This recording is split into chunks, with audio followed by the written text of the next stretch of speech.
বিশ্ব পরিবেশ দিবস উপলক্ষে বিজেপি তেলিয়ামুড়া মণ্ডলের উদ্যোগে বৃক্ষরোপণ কর্মসূচি। শনিবার তেলিয়ামুড়া কালীটিলা বিবেকানন্দ দ্বাদশ শ্রেণী বিদ্যালয়ের মাঠে অনুষ্ঠিত হয় বৃক্ষরোপণ কর্মসূচি।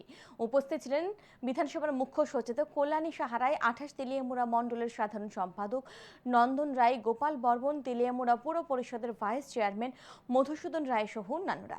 বিধায়িকা কল্যাণী সাহারায় এক সাক্ষাৎকারে জানান, পরিবেশের ভারসাম্য রক্ষা এবং আগামী প্রজন্মের জন্য একটি সুস্থ ও সবুজ পৃথিবী গড়ে তুলতে এই ধরনের উদ্যোগ অত্যন্ত গুরুত্বপূর্ণ। ভবিষ্যতেও পরিবেশ সচেতনতা বৃদ্ধির লক্ষ্যে বিভিন্ন কর্মসূচি গ্রহণ করা হবে বলে জানান তিনি।